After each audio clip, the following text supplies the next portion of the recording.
Hello my dear friends. आज हम जानेंगे कक्षा छठी के अध्याय 8 शरीर में गति या बॉडी मूवमेंट्स के बारे में। अगर हम शांत होकर बैठें और अनुभव करने की कोशिश करें कि हमारे शरीर में कुछ गतियां स्वतः ही होते रहती हैं, तो हम जान पाएंगे कि जैसे हमारी पलकें कुछ समय के अंतराल पर अपने आप ही झपकती रहती हैं। इसके अलावा हमारे हृदय का धड़कना भी एक गति है। इसके अलावा यदि हमें एक स्थान से दूसरे स्थान पर जाना हो तो इसके लिए हमें चलना पड़ता है तथा हमारे शरीर के विभिन्न अंगों को कार्य करना पड़ता है। इसी प्रकार दैनिक जीवन के विभिन्न क्रियाकलाप करने के लिए हमारे शरीर के अलग अलग अंगों को गति करना पड़ता है। जंतु एक स्थान से दूसरे स्थान तक कैसे गमन करते हैं।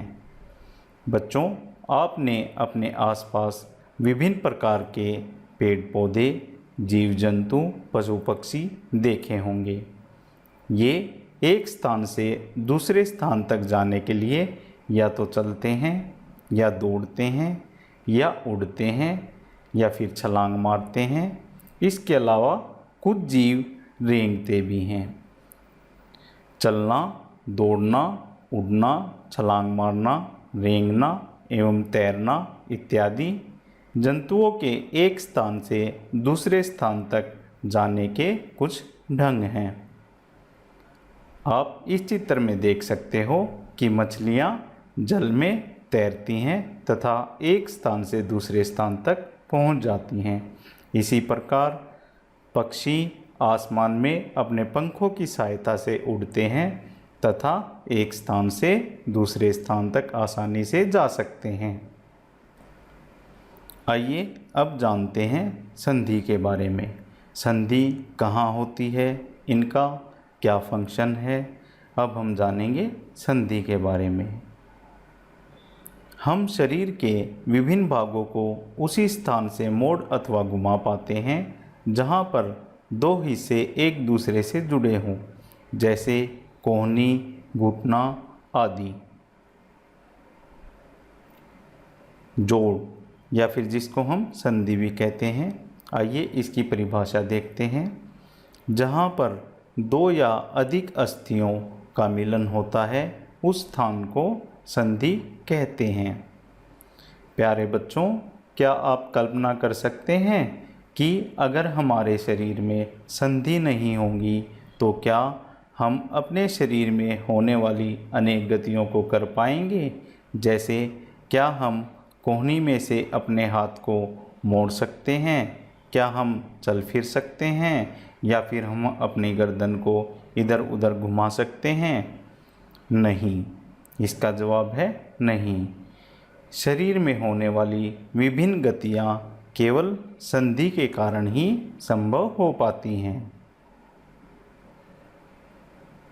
आइए अब जानते हैं टाइप्स ऑफ ज्वाइंट्स या संधियों के प्रकार के बारे में। इनमें सबसे पहले नंबर पर आती है कंदुक खलिका संधि। इस संधि को बॉल एंड सॉकेट ज्वाइंट्स भी कहते हैं। इस प्रकार के जोड़ में एक हड्डी का गोल सिरा दूसरी हड्डी के कटोरे जैसे सिरे में लगा रहता है। कंधे और बाह के बीच में इस तरह की संधि होती है। आप यहाँ पर देख भी सकते हैं कि किस प्रकार एक हड्डी का सिरा आगे से गोल है जो कि गेंद की तरह है, जो दूसरी हड्डी के कटोरी नुमा सिरे में फिक्स हो जाता है तथा ये इसमें चारों तरफ मूव कर सकता है या फिर हम कह सकते हैं गति कर सकता है। कंदुक खलिका संधि का दूसरा एग्जाम्पल होता है हिप ज्वाइंट, जो कि हमारी जांघ की अस्थि में प्रेजेंट होता है। हमारे पैर की जांघ वाली हड्डी में फीमर बोन, जो कि लंबी बोन होती है, इसी संधि द्वारा जुड़ी हुई होती है। इस प्रकार आप देख सकते हैं कि किस प्रकार ये हड्डी कंदुकखलिका संधि की वजह से चारों तरफ मूव कर सकती है या फिर गति कर सकती है। नंबर 2, दुराग संधि, जिसको हम पाइवोटल ज्वाइंट भी कहते हैं। यह संधि गर्दन तथा सिर को जोड़ने वाली संधि होती है। इस तरह के जोड़ में कई दिशाओं में गति संभव होती है, जैसे कि हम अपने सिर को आगे पीछे दाएं बाएं घुमा सकते हैं। दुराग संधि में बेलनाकार अस्थि एक छल्ले में घूमती है। आप यहाँ पर देख सकते हैं कि किस प्रकार से हमारा सिर हमारी गर्दन के ऊपर आगे पीछे दाएं बाएं मूव कर सकता है। यहाँ पर पाइवोट ज्वाइंट या दुराग संधि प्रेजेंट होती है। नंबर 3 है हिंज ज्वाइंट, या फिर हम कह सकते हैं हिंज संधि। यह संधि दरवाजे में लगे कब्जे की तरह काम करती है। इस तरह के जोड़ में एक ही दिशा में गति संभव हो पाती है, और वह भी 180 डिग्री के कोण तक।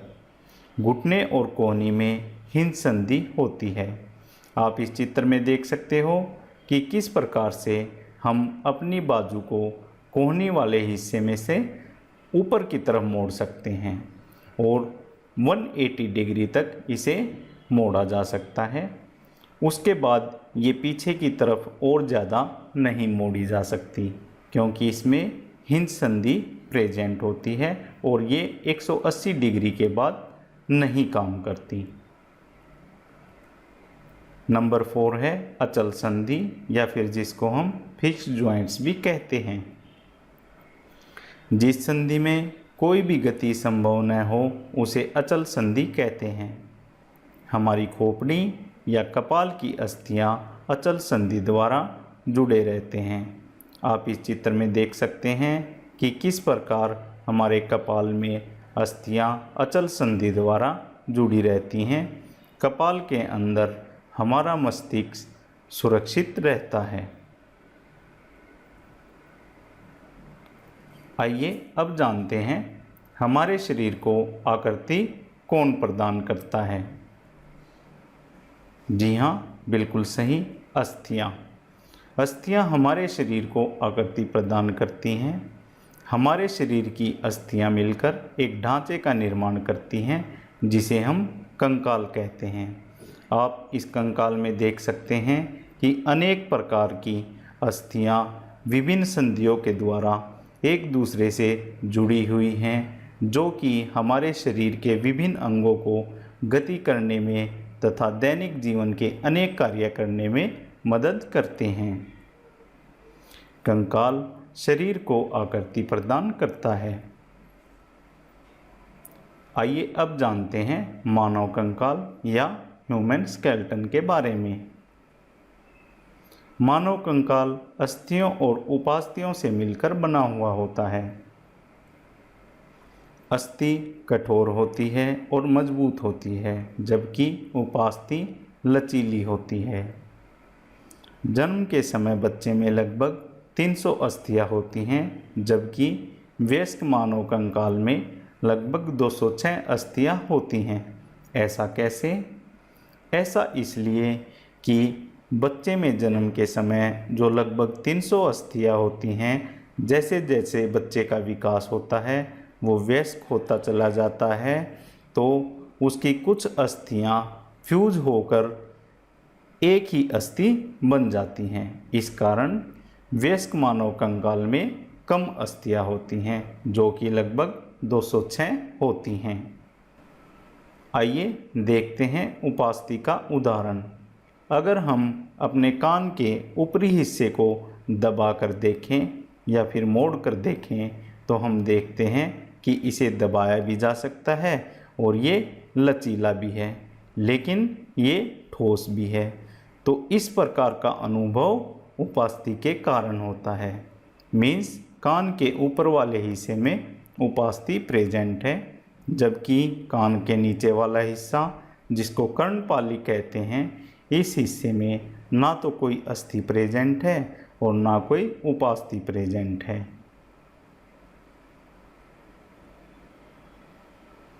अब जानते हैं टेंडन्स और लिगामेंट्स के बारे में। टेंडन और लिगामेंट्स मनुष्य में पाए जाने वाले दो प्रकार के संयोजी ऊतक हैं।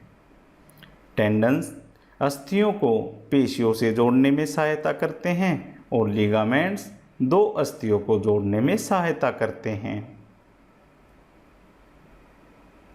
अस्थियों की आकृति का पता कैसे चलता है? बच्चों, जब आपको कभी कोई चोट लग जाती है तो डॉक्टर क्या कहता है? इसका एक्सरे करवाना पड़ेगा। जी हाँ, एक्सरे चित्र से हमें शरीर की सभी कठोर अस्थियों की आकृति का पता चलता है। इस चित्र में टखने एवं घुटने की संधियों के एक्सरे चित्र दिखाए गए हैं। एक्सरे कठोर अस्थियों में से नहीं गुजर पाती तथा इसकी एक इमेज बनती है, जबकि एक्सरेज मसल्स में से गुजर सकती हैं। इस प्रकार से एक्सरेज का इस्तेमाल अगर हड्डियों में कोई फ्रैक्चर हुआ है तो उसको ज्ञात करने के लिए भी किया जा सकता है। Thank you. अब के लिए इतना ही। इससे आगे का पाठ आप पार्ट 2 में देख सकते हैं।